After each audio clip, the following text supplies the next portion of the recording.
Assalamualaikum warahmatullahi wabarakatuh. Saya Soma Farizi dari kelas 11 MIPA 6 akan menjelaskan apa itu cerpen. Baik, kita bahas saja. Apa itu cerpen?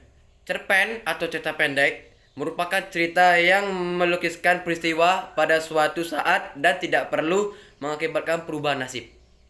Oleh karena itu, bentuk cerpen sangat singkat dan dapat dibaca dalam belasan menit saja. Berdasarkan jumlah kata, cerpen dibedakan menjadi 3 tipe.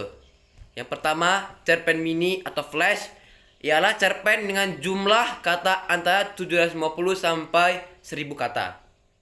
Yang kedua, cerpen yang ideal ialah cerpen dengan jumlah kata antara 3000 sampai 4000 kata. Yang ketiga, cerpen panjang ialah cerpen yang jumlah katanya mencapai angka 10.000 kata. Baiklah, kita memasuki jenis cerpen. Jenis cerpen itu ada dua. Yang pertama, cerpen sempurna.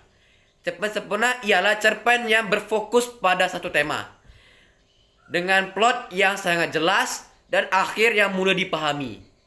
Cerpen jenis ini pada umumnya bersifat kontroversial, berdasarkan pada realitas atau fakta dan mudah dipahami isinya.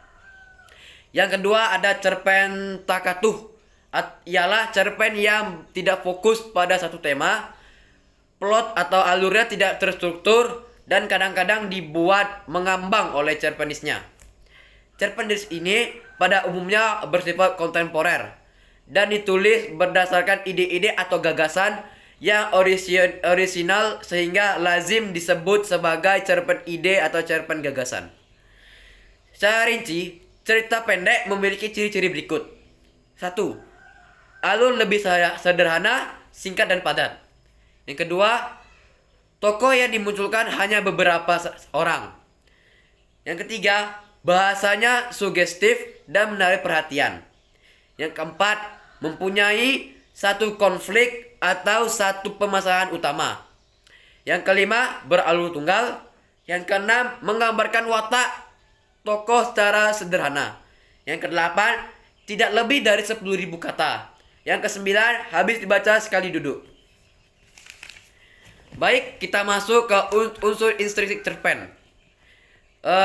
Unsur instruktif cerpen terbagi menjadi beberapa. Yang pertama, 1. Tema. Tema merupakan pokok persoalan yang mendasari suatu cerita. Yang kedua, amanat. Amanat adalah merupakan pesan yang ingin disampaikan pengarang kepada pembaca.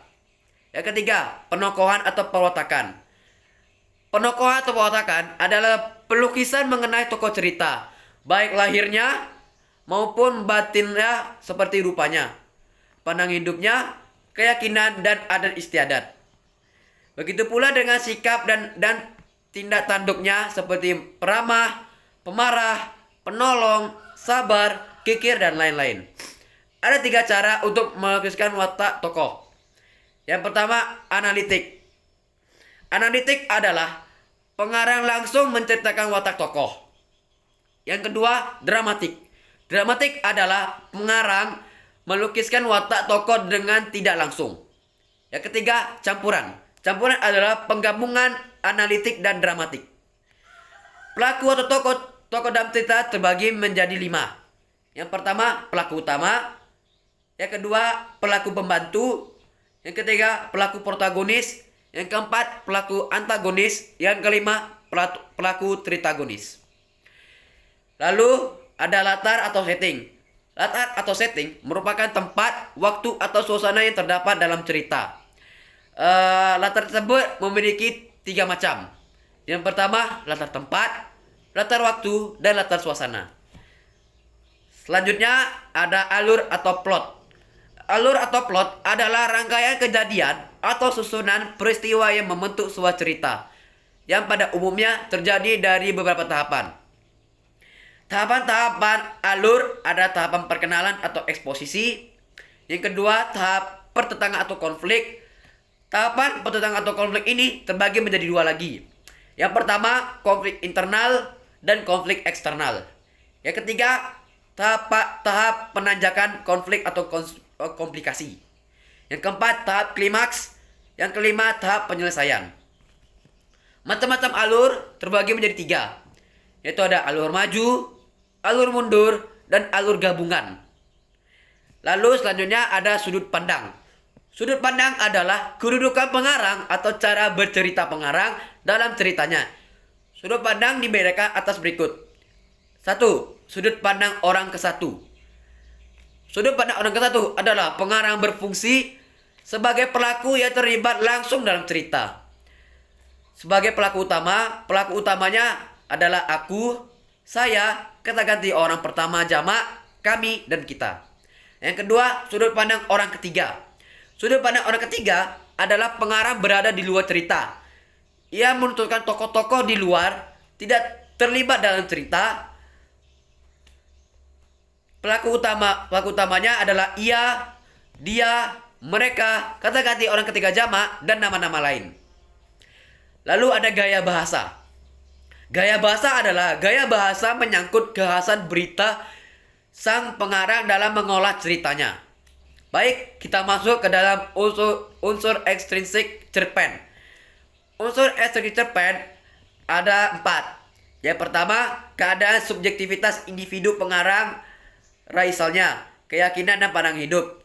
Yang kedua, keadaan psikologis pengarang, pembaca atau penerapan prinsip psikologis dalam karya. Yang ketiga, keadaan lingkungan pengarang seperti ekonomi, sosial, dan politik. Yang keempat, pandangan hidup suatu bangsa, berbagai karya seni, agama, dan sebagainya. Baik, kita masuk ke langkah-langkah penulisan cerpen.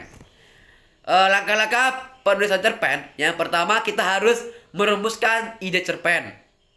Yang kedua, menulis dengan gaya bahasa sendiri. Yang ketiga, mengarang paragraf pembuka. Yang keempat, merangkai peristiwa-peristiwa. Dalam merangkai peristiwa-peristiwa terdapat beberapa. Pertama, eksposisi atau pengenalan. Yang kedua, penampilan masalah. Yang ketiga, puncak ketegangan. Yang keempat, ketegangan menurun. Dan yang kelima ada penyelesaian. Lalu ada membuat paragraf penutup.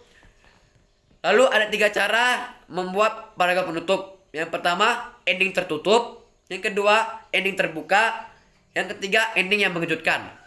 Lalu ada membiarkan tulisan beberapa saat. Lalu yang terakhir, menyunting tulisan.